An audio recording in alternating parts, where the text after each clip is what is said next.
The Chinese icebreaker Xuelong harbored in Shanghai in 2012. The Xuelong is the first Chinese vessel to have crossed the Arctic Ocean. Pei Xin, Xinhua, the Associated Press. China's growing involvement and interest in the Arctic should not be seen as a cause for concern in Canada, even if certain aspects of Chinese policy need much closer scrutiny, say Canadian experts.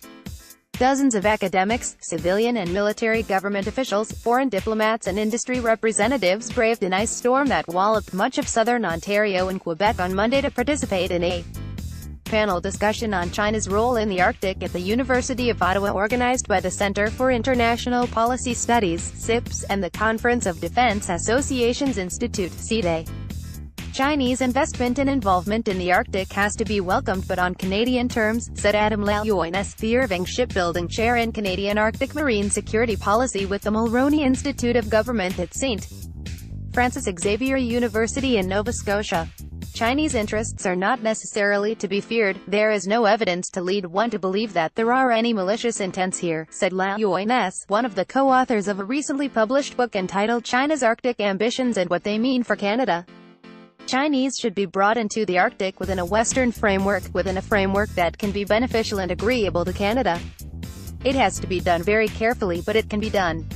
Coast Guard ship Des Groseilliers sails past an iceberg at sea on Eclipse Sound Sunday, August 24, 2014, west of Pond Inlet.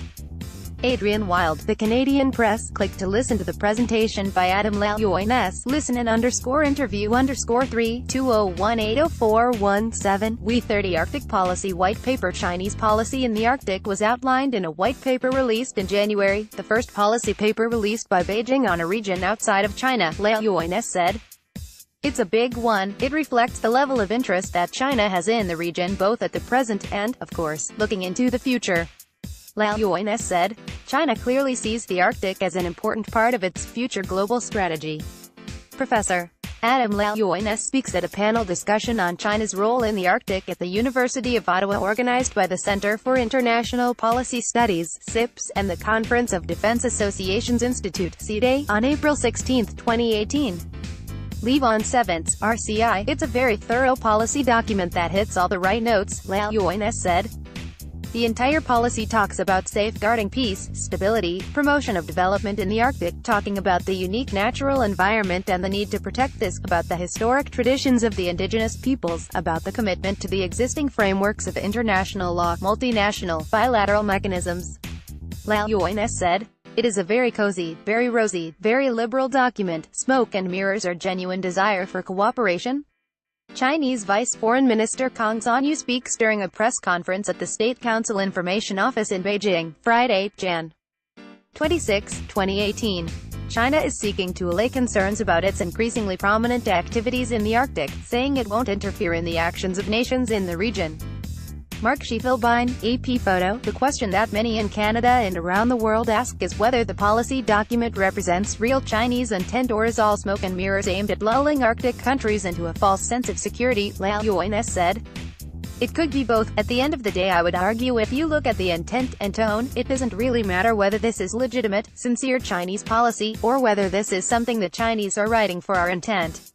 Layoines said. The reason it doesn't matter is because the Chinese have made it very clear, both in this policy and in almost everything they have said over the last 10 years, that they are here to work with the Arctic states. The imperative of cooperation with circumpolar states is driven by the harsh realities of the Arctic, he said. What they are doing very clearly, they are pursuing the path of least resistance. Layoines said, if they want Arctic resources, if they want shipping routes, they cannot barge in and take it. They cannot realistically do that. They must play by our rules. Clear policy goals. The Northern Sea route across Arctic Russia is among the blue economic passages envisioned by China, along with the China-Indian Ocean Africa Mediterranean Sea Blue Economic Passage and the China-Oceania South Pacific Blue Economic Passage. Cryopolitics. The newly released Chinese Arctic policy looks specifically at Arctic shipping, Arctic resource development, governance and northern science. What makes this policy so impactful, however, is not just that it is thorough and a novel approach to foreign policy making, but that it is actually backed up by resources. Layoines said, the Chinese quite literally are putting their money where their mouth is. One of Beijing's main goals is to begin linking China to the rest of the world through the increasingly ice-free waters of the Arctic, Layoines said. The Chinese are looking forward to building infrastructure, expanding shipping lanes and using new shipping routes, primarily over northern Russia but also conceivably through the Arctic archipelago of Canada, to connect China to the rest of the world. Lao Yuan said. Arctic science is another area that has received a lot of emphasis in Beijing's policy document for a couple of reasons, Lao Yuan said. First, is that it's genuinely important and the Chinese see Arctic science as a way of gauging, measuring global climate change, predicting weather patterns over China, Lao Yuan said.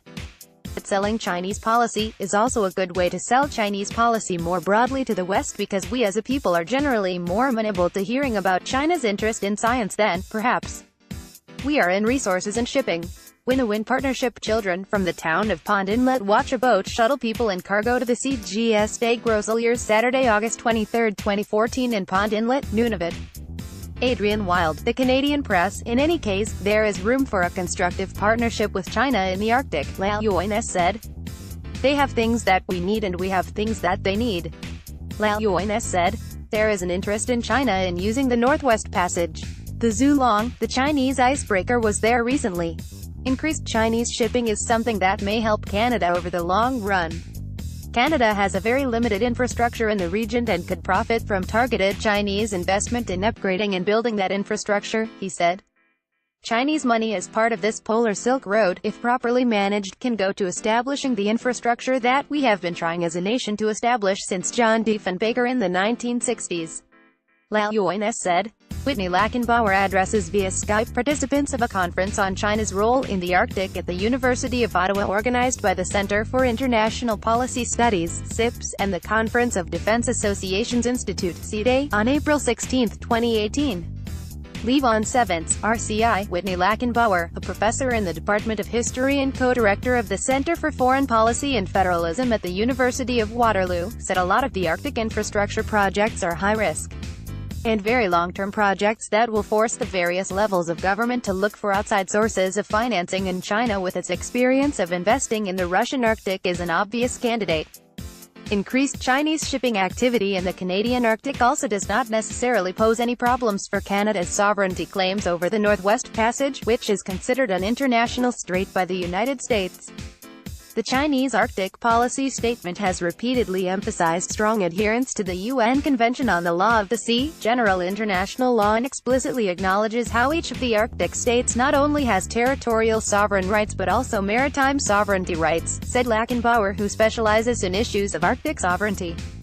The longer-term question is whether China will continue to adhere to these norms and accept the Arctic states' interpretation of these laws, or whether it will challenge these interpretations with its own take on them as it has done in other regions of the world, Lackenbauer said. That question needs to be answered in a much more strategic context of dealing with China's ascendance as a global power, he said. Ships are seen anchored in front of a refinery on Singapore's Bukom Island July 6, 2014. About a quarter of the world's seaborne oil trade passes through the Malacca Strait, a choke point on the route between the Middle East and the energy-hungry economies of East Asia. Picture taken July 6. Experts say China is looking for ways to diminish its reliance on the strategic strait. Tim Wimborne, Reuters. Despite China having released an Arctic policy paper, the region is not a high priority for Beijing, which has much bigger strategic challenges closer to its shores, Lackenbauer argued. Yes, their interest has grown, but this is by no means dominating Chinese thinking, and the Arctic is not the new center of gravity for China to emerge as a major global power, Lackenbauer said. In the meantime, Lao Yuan said China has to be forced or at least convinced to use Canadian resources, ice-breaking services, ice reporting services, weather forecasting, hydrographic work, for its activities in the Canadian Arctic. As soon as we don't provide these things, as soon as we don't put the boots on the ground, as soon as the Chinese feel they need to bring their own icebreakers in and provide their own ice reporting, so on and so forth, that's the day we begin to lose at least de facto sovereignty, and therefore we begin to lose a little bit of control over the North. Lao Yuan said. Canada also needs a certain amount of constabulary power to back up its sovereignty for when or if the Chinese decide to not play by Canadian rules, he said.